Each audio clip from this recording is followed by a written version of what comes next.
Total on this game is only 41.5. It's the lowest of the weekend. It is one of the lower ones that you're going to see, I think, here in the playoffs.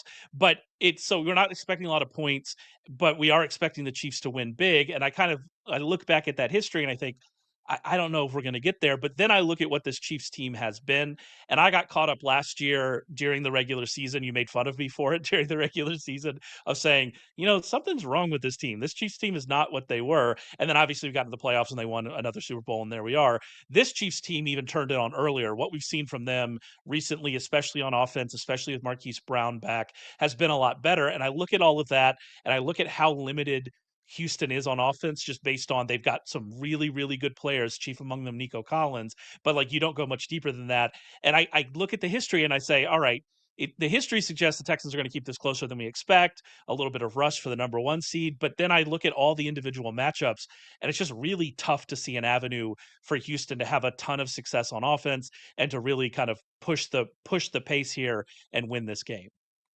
We talked about Houston last week, and they have basically their offense is generated through two primary, players, Nico Collins and Joe Mixon, and we liked both of their matchups last week. So we thought that they were live dogs, and it turned out they were very much live dogs.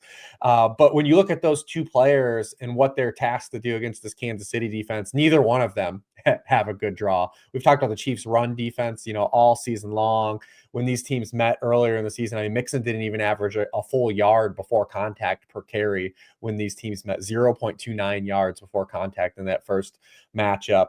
Was kind of scripted out of the game a little bit. 14 carries for 57 yards. Wasn't involved in the pass game. And we talked about last week too that Joe Mixon the back half of the year has been very opponent driven.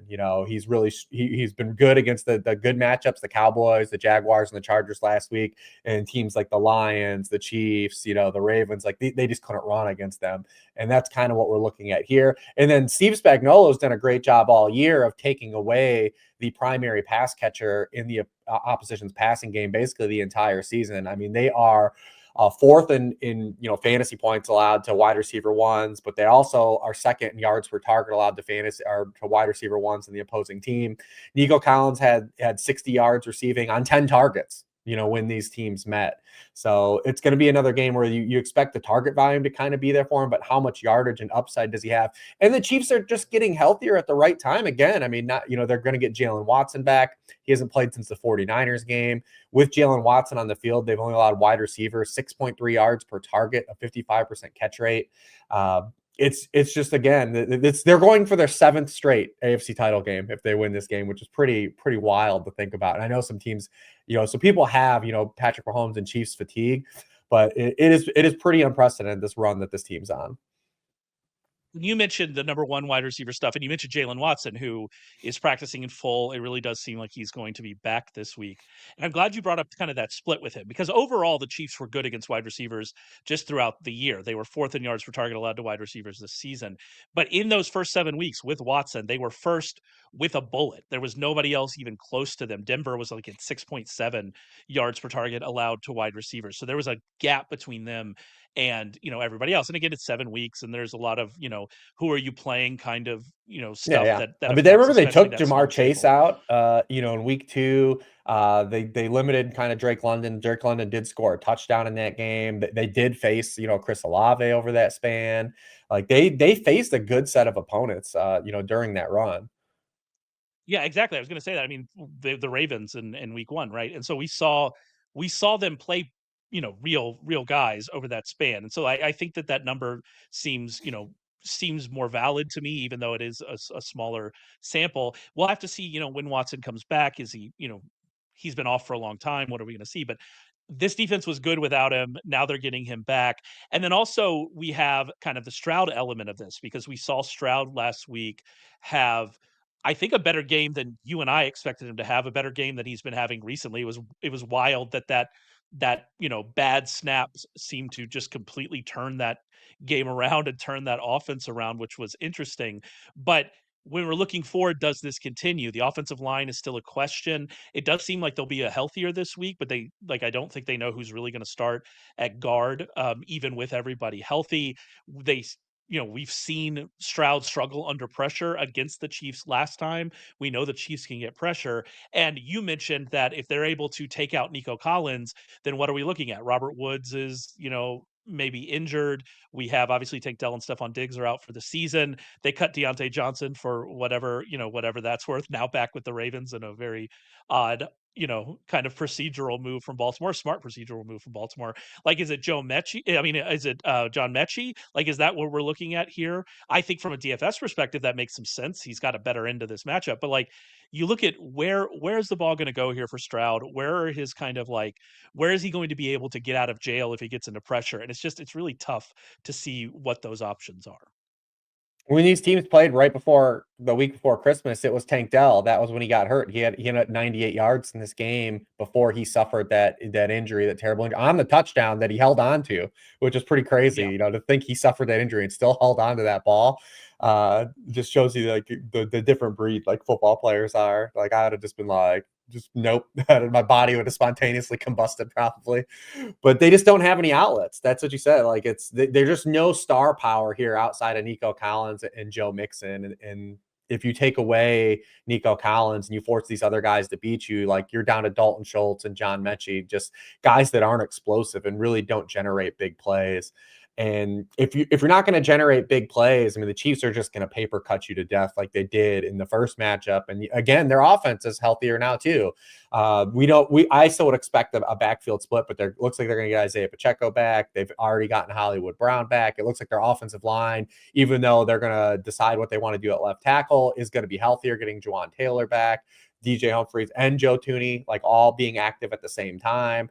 So, I mean, you can make a really good case. I think that the Chiefs right now entering this playoffs are actually in a way better position than they were a year ago, just from a health stance, a talent stance, and then the layout, because don't forget, like they've got an extra day versus whoever wins Baltimore and Buffalo on Sunday night. And the way this kind of shakes out in terms of the AFC hierarchy, it could really favor them. Because I think when you look at the three AFC teams, but Buffalo has built their team to kind of combat the Chiefs.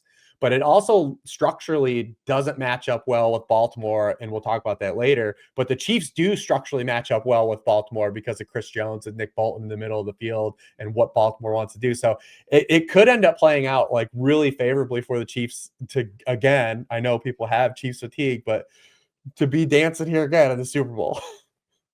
Yeah, I mean, when will things work out for this team? I mean, I hope things continue to go well for the Chiefs. You mentioned the backfield split. We do need to talk about, the Kansas City offensive side of this.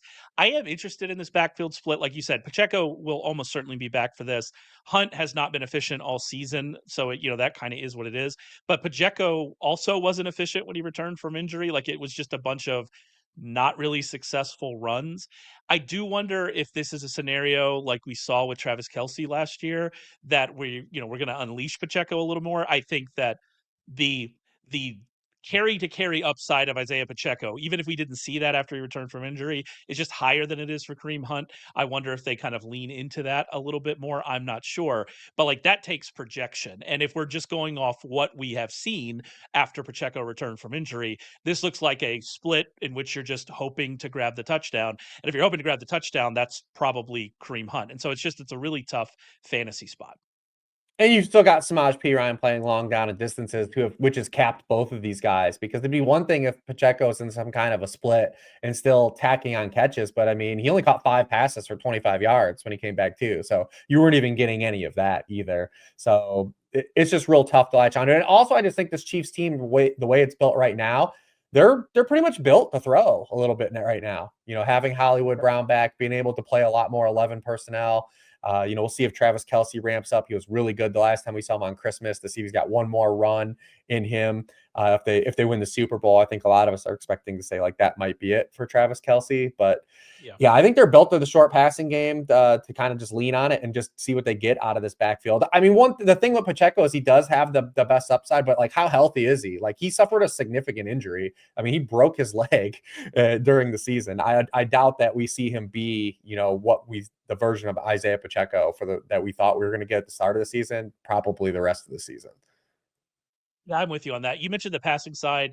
Mahomes is actually, he was a disappointment overall for fantasy, but he's actually been okay from a fantasy perspective, kind of to close the year. And then we saw those 2 games with Marquise Brown, even though Marquise Brown played like, was it 40%, ran around on like 40% of the passing snaps. We did see better from Mahomes. He went 260 for 1 touchdown passing against this Texans team, and then added another touchdown on the ground with 33 yards rushing. He threw for 320 yards and 3 touchdowns in his second game with Marquise Brown. And so we've seen that kind of, ramp up. And then from the receiver perspective, I do think it's interesting. What are we going to get from Kelsey? Are they going to play Marquise Brown on more of the snaps? Are we going to see more snaps for DeAndre Hopkins? Like, are they going to both get into more of like that 70% route participation rate? Like, where are we going to get there for them? And ultimately, whether or not that happens will, I think, determine what we're going to get out of Xavier Worthy, who has been the clear number 1 target in the passing game over, the past like month and a half of the season. Over the final 3 real games, he had 26.5% target share. It was targeted on 28.7% of his routes. So if you're getting that out of him from a DFS perspective, you're suddenly really excited. But just like with everything else, with the backfield in this offense, we're having to play a guessing game of what are we actually going to see here. Have they just been playing coy? Have they been, saving DeAndre Hopkins and Travis Kelsey for the postseason?